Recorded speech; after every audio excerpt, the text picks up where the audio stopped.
more light on the issues of East Africa, that is countries Uganda, Kenya, Tanzania, Rwanda, and Burundi, because they are trying to form a bloc socially, culturally, and economically, and lastly, politically. Today with us here is the Speaker of the East African Legislature, who is going to give us more light from the legal point of view. Welcome to our program, sir. Presumably, it will be also a little bit important for you to introduce yourself to my viewers so that they know who you are, sir. Okay. First and foremost, thank you very much for having me here. My name is Abdurrahim Abdi. I'm the Speaker of the East African Legislative Assembly. The East African Legislative Assembly is a legislative organ of the East African community and is charged with passing laws for the community. And it's comprised of 52 members, 9 members from each partner states of Kenya, Uganda, Tanzania, Rwanda, and Burundi, and 7 ex-official members who are the 5 ministers in charge of EAC issues from the partner states, the Secretary General, and the Council to the community. Now, one thing that comes in mind for somebody watching this program or listening to you now will be about the doctrine of parliamentary supremacy, because you have got different countries with different legal systems. How does it work, and how do you relate to these parliaments as far as the East African legislature is concerned?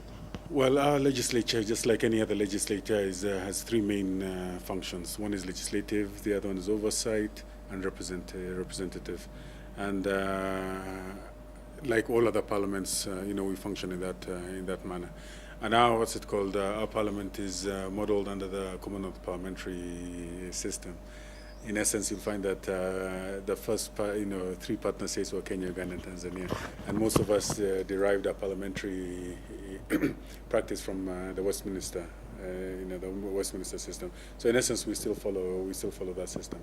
I'd also like to say that as a regional body, the East African Legislative Assembly is the only other has legislative powers, and the only other one that has that is the European Union. And you'll find most of the time you'll hear about the Pan-African Parliament or ECOWAS, SADC, and all the other ones.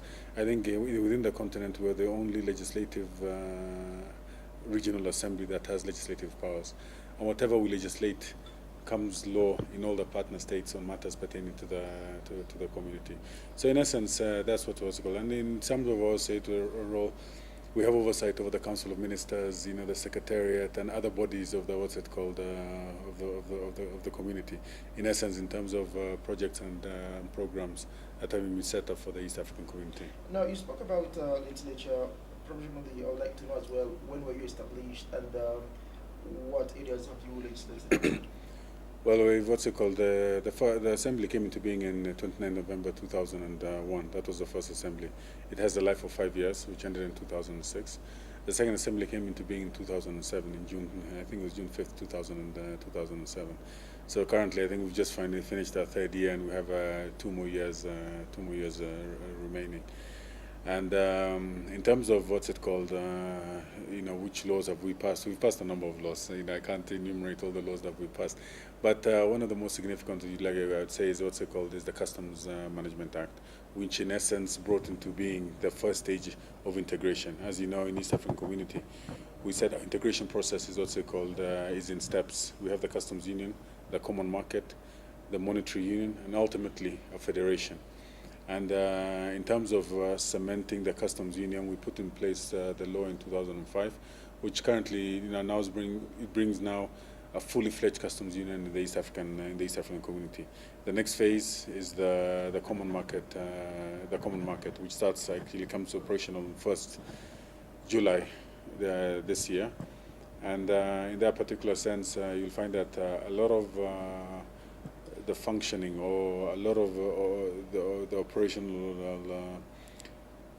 articles within the common market protocol are in the partner states. In essence, it's more of the partner states who are going to change their laws and harmonize policies in terms of operationalizing the common market protocol.